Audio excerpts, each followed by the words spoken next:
너희는 세상의 소금이니 소금이 만일 그 맛을 잃으면 무엇으로 짜게 하리요. 후에는 아무 쓸데없어 다만 밖에 버려져 사람에게 밟힐 뿐이니라. 너희는 세상의 빛이라. 하늘에 있는 동네가 숨겨지지 못할 것이요. 사람이 등불을 켜서 말 아래 두지 아니하고 등경 위에 두나니 이러므로 집안 모든 사람에게 비치느니라. 이같이 너희 빛이 사람 앞에 비치게 하여 그들로 너희 착한 행실을 보고 하늘에 계신 너희 아버지께 영광을 돌리게 하라. 아멘. 우리 잠깐 기도할게요. 하나님 감사합니다. 오늘 귀한 주일을 맞아 하나님의 말씀을 전할 때 성령께서 함께 해주시옵시고 들을 귀 있는 자들 귀를 열어주셔서 하나님 영생의 말씀으로 우리 심령이 살아나는 시간 되게 하여 주시옵소서. 예수님의 이름으로 기도합니다. 아멘. 할렐루야. 잘 지냈어요? 지난 시간에 설교했던 거 한번 정리해 줄게요. 팔복에 대해서 설교했어요. 8가지 복. 예수님이 산상수훈, 산 위에 올라가서 말씀을 가르치는데 8가지 복에 대해서 가르쳐 줬어요. 심령이 가난하고 애통하고 핍박받고 의에 줄이고 긍휼히 여기는 이런 복. 이런 복은 다 하늘의 복이었어요. 땅에서 누리는 복이 아니라 내세라 그러죠. 여기는 현세, 저기는 내세, 죽어서 가는 곳. 안 보이는 복이라 그랬어요. 이 팔복의 전제 조건이 하나가 있었어요. 그것이 뭐였어요? 결핍. 심령의 결핍이라 그랬어요. 우리는 결핍이 있어야 돼. 심령이 가난하고 애통하고 의에 줄이고 우리 마음이 너무나 지금 부자야. 이 세상 것이 너무나 즐겁고 재밌어요 지금. 그리고 이 땅의 것으로 이미 너무 배불러 있어서 우리가 심령의 결핍이 없는 거예요. 그게 아니라 성도는 더 궁핍해지고 심령이 더 목말라지고 애통해지고 하나님을 향한 그런 갈급함이 있어야 돼요. 파스칼이 얘기했다 그랬죠? 인간은 하나님 외에 채울 수 없는 공간이 있다. 성도는 이렇게 하나님을 향한 갈망이 있는 자들인 거죠. 그래서 이런 성도의 정체성이 있다 그랬어요. 2가지. 하나는 자기 부정, 한 가지는 부활신앙. 아, 이 땅이 전부가 아니구나. 우리는 부활해서 하늘의 영생을 누리는 자구나. 이것이 기독교 핵심이라 그랬어요. 그래서 이 정체성을 갖고 살아가는 사람들에게 주시는 말씀이 팔복이었다 그랬죠. 8가지 복, 하늘의 복. 이 말씀을 하시고 오늘 본문, 예수님이 이어서 얘기하는 거예요. 오늘 본문은 예수님께서 이 팔복에 대해서 말씀하신 후 이 땅에 살아가는 우리 성도들의 정체성에 대해서 소금과 빛을 비유해서 말씀해 주시는 내용이에요. 오늘 말씀이 되게 유명해서 사람들이 많이 알고 있어요. 빛과 소금이라고 사람들이 많이 알죠? 우리는 세상에 빛과 소금이 되라 이런 말 많이 하잖아요. 아주 많이 알려진 얘기예요. 우리나라에 기독교인들이 몇 명 정도 있을까? 제가 통계를 한번 살펴봤더니 20%에서 30% 정도 되는 것 같아요. 전체 우리나라 인구의 20에서 30%가 기독교인이란 말이죠. 전에 어렸을 때 이런 설교 많이 들었어. 바닷가에 있는 염분의 양이 3.5%래요. 3.5%의 염분을 가지고 그 넓은 바다가 짠 거야. 그런데 이 나라의 기독교인이 20%에서 30%까지 더 있는데 왜 우리는 영향력을 못 미치냐? 이 설교를 많이 들었거든요. 그 3.5%의 작은 소금의 맛을 가지고도 바다를 짜게 하는데 기독교인이 20%가 30%가 되면 영향을 미쳐서 이 세상에 밝게 사랑으로 넘치게 만들어야 되는데 왜 우리는 그렇게 못하냐라는 설교를 많이 들었다고요. 대부분의 설교가들은 이렇게 설교를 했어요. 그래서 이런 식의 해석은 어떻게 우리를 바꿔가냐면 우리가 사회를 개혁해야 돼. 사회를 변화시켜야 돼. 봉사활동을 하고 선한 영향력을 미쳐야 돼로 종결이 돼요. 그래서 지난번에 얘기했듯이 슈바이처 박사나 인도의 마하트마 간디 이런 사람들이 그렇게 사회개혁을 촉구했던 거야. 다 여기서 기인한 거라 그랬잖아. 간디가 아침마다 산상순을 읽었다 그랬잖아. 요 말씀을 읽은 거야 지금. 우리 착한 행실로 사람들에게 빛된 모습을 보여주고 세상에 소금이 돼야 돼. 그래서 착하게 살았던 거예요. 여러분 잘 들어보세요. 교회가 세상에 선한 영향력을 주는 건 당연하죠. 그쵸? 할 수 있는 한 교회는 세상 사람들이 이렇게 우리를 볼 때 가장 세상 사람들보다 더 도덕적이고 윤리적이고 깨끗한 삶을 보여줘야 돼요. 세상에. 그렇죠. 하지만 오늘 본문 말씀이 단지 성도가 세상에 이런 부패를 막는 소금의 역할로서 착한 사람이 되는 거라면 다음과 같은 성경 구절은 우리가 어떻게 받아들여야 될까? 요한복음 15장 18절에 예수님께서 이렇게 말씀하세요.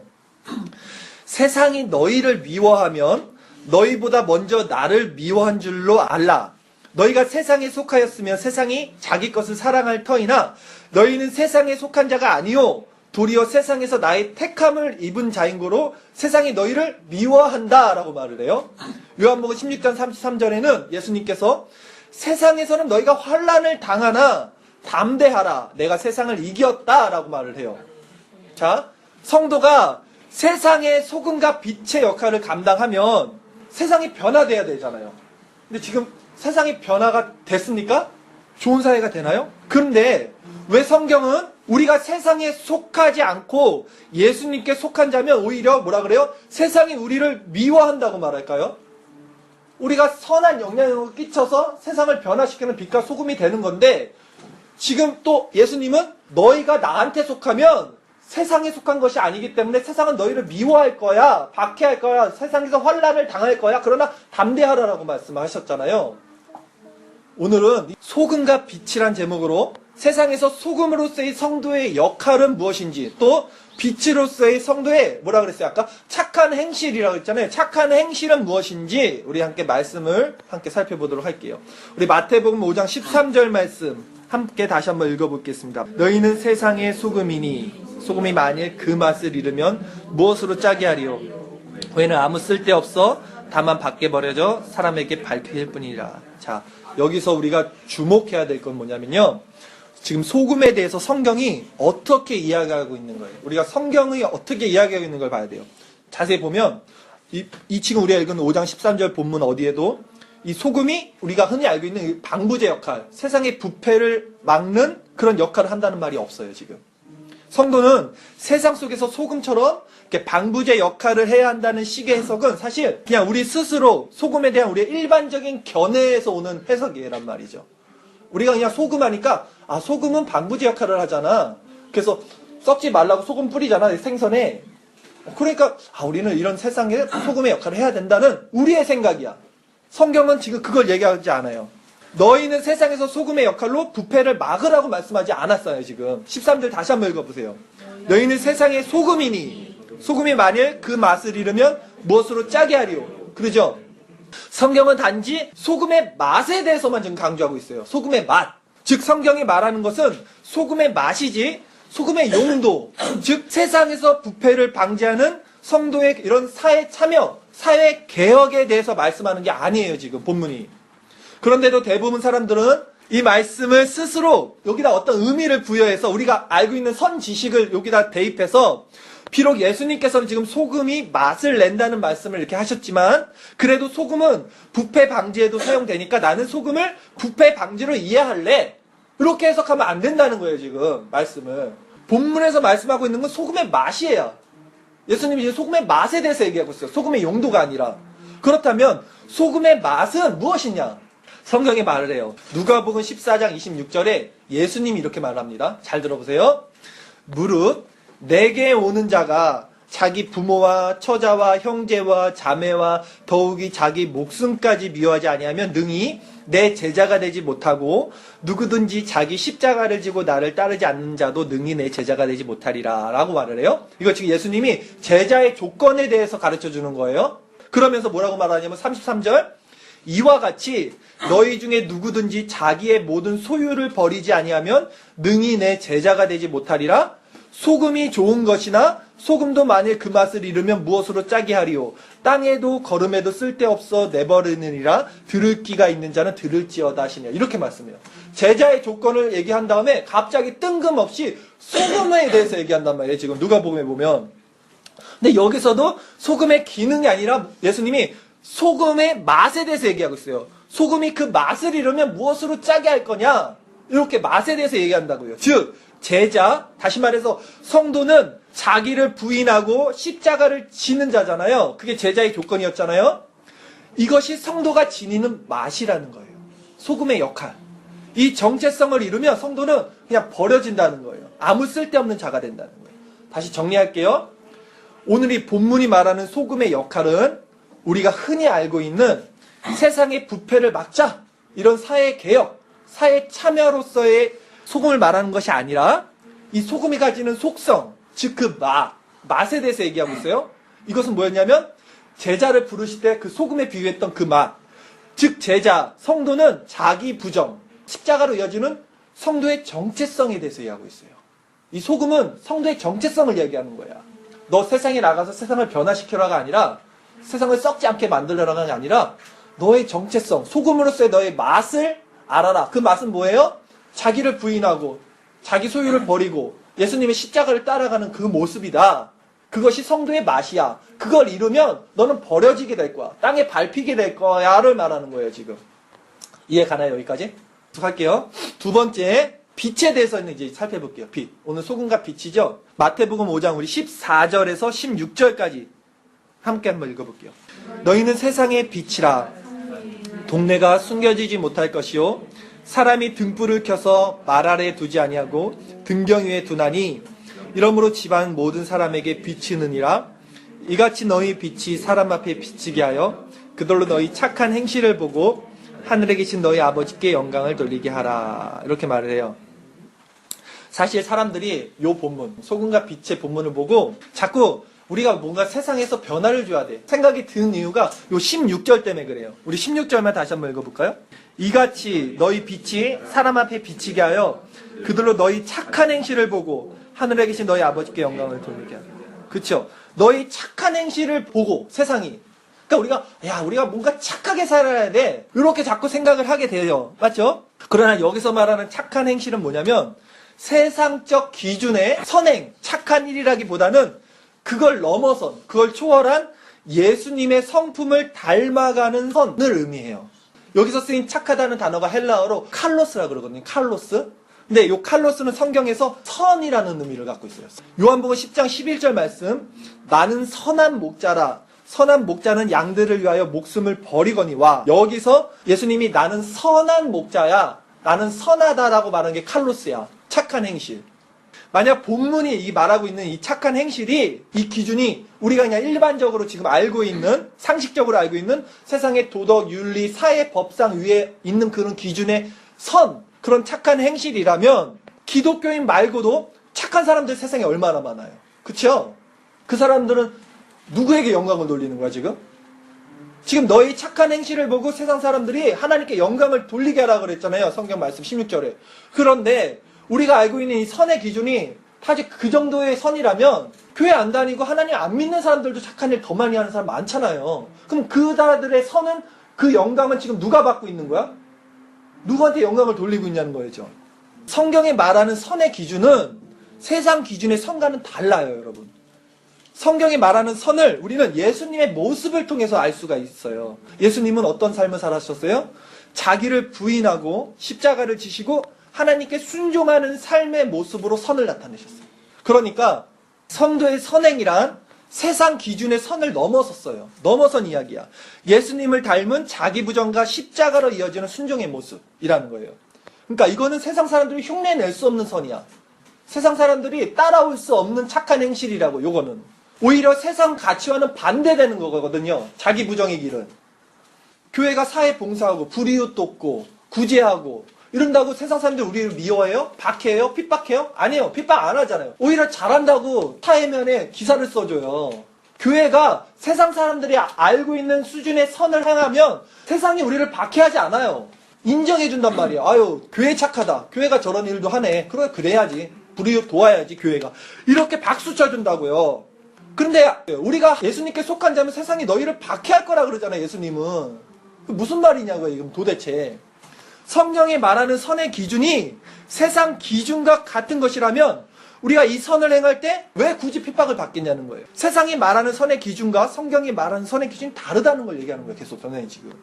정리하자면, 그러니까 성도의 착한 행실이란 뭐냐면 세상적인 선의 개념을 넘어선 거예요, 여러분. 그거 지키지 말라는 거 아니에요. 성도는 도덕적, 윤리적으로 누구보다도 깨끗하게 살아야죠. 그건 기본이고 그걸 넘어선 선이 있다니까요. 착한 행실. 예수님의 삶의 모습을 닮아가는 거. 예수님의 삶 뭐예요? 자기 부정과 십자가로 종결되잖아요. 그 선을 우리는 세상에 보여줘야 된다는 거예요. 성도의 본질을 깨뜨려 보라는 거예요. 지금 성경이 뭘 얘기하는 건지. 자, 그렇다면 오늘 본문의 말씀은요, 예수님께서 성도를 향해서 지금 너희는 가서 세상의 빛과 소금이 돼서 이렇게 세상을 개혁시켜야 돼. 변화시켜야 돼. 변질시키면 안 돼. 이렇게 해서 주신 말씀이 아니라는 거예요. 오히려 너희는 세상의 소금이다. 소금이니까 세상 속에서 세상과 이렇게 섞일 수 없는 너희만의 독특한 고유한 성도만의 맛을 내라. 그래야 되는 거다. 이렇게 말을 하는 거예요, 지금. 너희는 세상의 빛이야. 그러니까 세상적인 선의 기준을 넘어서서 예수님을 닮은 선의 모습, 즉 자기 부정과 십자가로 순종하는 하나님의 영광을 세상 사람들에게 나타내 보여주라는 거예요, 이게.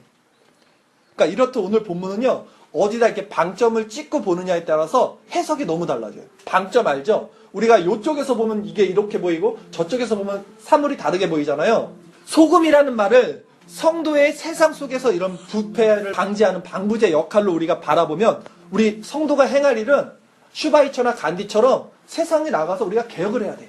선행을 해야 돼. 착한 일을 해야 돼. 요걸로 종결이 돼요. 그러나 이 소금이라는 말을 소금의 맛에 중점을 두고 해석하면 성도는 세상과는 구별된 맛, 즉 그 정체성을 지녀야 한다는 말로 해석이 되는 거예요. 이게 작은 차이 같지만 굉장히 커요. 여기서 구원과 멸망이 나눠져요, 진짜. 그리고 성도의 삶은 반드시 세상에서 이렇게 보여지고 드러나고 나타나게 된다는 거예요. 빛처럼. 마치 등을 발 아래 두지 않고 이렇게 발 아래 둔다는 것은 접시로 덮어놓는다는 걸 얘기해요. 위에다 둬야 되잖아요. 발 아래 두면 안 보이잖아요. 이렇게 등 위에, 등불 위에다 둬야지 그 온 집안 사람들이 다 비치듯이 그렇게 성도의 삶은 반드시 세상에 이렇게 나타나서 보여줘야 되는데 세상은 그런 성도의 착한 행실, 그 빛, 즉 예수님을 닮은 자기 부정과 순종의 모습을 통해 결국은 하나님께 영광을 돌리게 될 거야. 그게 결론이에요. 그러니까 예수님도 이 얘기하면서 지금 들을 게 있는 자는 알아서 들어라 이렇게 말을 해요. 누구나 다 해석을 못한다고요. 그냥 인본적으로 들으면 아 이거 지금 내가 착한 일 하라는 말이구나. 세상에서 세상적 기준으로 이렇게 받아들이고 그렇게 간다고. 그 똑똑하고 그런 사람들 슈바이처 박사도 다 그렇게 가는 거예요. 근데 그들 구원과 상관없어요. 그건 구원의 길이 아니야. 착한 일 한다고 천국 가는 게 아니야. 이게 미비한 차이 같지만 굉장히 중요한 차이예요, 여러분. 여기서 진짜와 가짜가 나눠지는 거예요. 왜 그러냐면 성도가 이런 정체성, 자기가 누구인지 이런 정체성 없이 그냥 내가 세상의 빛이고 내가 세상의 소금이니까 나 저기가 선교해야지. 그럼 우리 막 선교 가잖아. 그럼 막 봉사하면 어때요? 뿌듯해. 아, 나에도 선교했네. 나 불이 도왔네. 자기 의를 챙기는 거야, 다. 겉으로 드러나진 않아. 그게 아니라니까. 자기 정체성을 찾고 내가 죄인이구나. 그래서 나는 부인되고 십자가로 말미암아 내가 구원을 받는 그런 자구나를 그냥 깨닫는 거예요. 그 깨닫는 중에 나타나는 빛으로 사람들이 하나님께 영광을 돌리는 거야. 내가 뭘 이렇게 빛을 비치고 소금의 역할을 하는 게 아니라는 거예요, 여러분. 그건 다 알맹이 없는 껍데기일 뿐이에요. 그 가짜야, 그런 사람들은. 그들은 세상에서 추앙을 받아요. 착한 일하고 선행하고 간디 얼마나 추앙받아요. 지금까지 위인이 됐잖아요. 슈바이처 박사도. 그런데 예수님을 따라가는 정체성, 그 착한 행실을 갖고 있으면 분명히 세상에서 환난을 당하고 핍박을 당하고 그렇게 당한다니까. 왜 그래요? 세상 가치관과 틀리니까. 그 예수님의 모습이 그랬잖아요. 결론적으로 말씀을 드릴게요, 여러분. 오늘 소금과 빛의 비유는 산상수훈의 팔복, 저번 주에 설계했던 팔복 다음에 이렇게 이어지는 내용이에요. 지금 팔복에 대해서 얘기하고 그 다음에 이어서 소금과 빛에 대해서 예수님이 얘기했단 말이에요. 오늘 본문은 팔복에 대해서 하늘의 그 내세적인 복을 말씀하신 예수님이 소금과 빛의 비유를 통해서 그렇다면 이 땅에서 살아가는 성도의 정체성은 어떻게 돼야 되는지에 대해서 다시 한번 정체성을 확립해 주는 거야. 성도는 이 땅에서 성도만의 맛을 내는 자들이라는 거예요.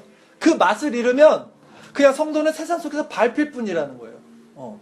더 추해지는 거잖아. 우리가 성도의 거룩함을 잃으면. 세상 사람들은 그냥 원래 그랬으니까 그냥 냅둔다고. 근데 우리는 그 거룩함, 그 순결함, 그 성결함을 잃어버리면 완전히 질타를 받잖아요. 세상으로부터. 소금이 짠맛을 잃으면 쓸데없이 버려지는 거죠. 그 정체성 없는 사회 참여나 사회 개혁 이런 것들은 뭐예요? 빈 껍데기인 거야, 그냥. 자기 의를 챙기는 거예요. 그리고 뭐라 그랬어요? 성도는 세상의 빛이다. 성도의 착한 행실, 즉 예수님을 닮은 자기 부정과 십자가의 모습, 순종의 모습을 통해서 결국은 세상이 하나님은 진짜 살아계시네. 하나님께 영광을 돌리게 될 거라는 내용인 거예요. 오늘. 그게 결론이에요.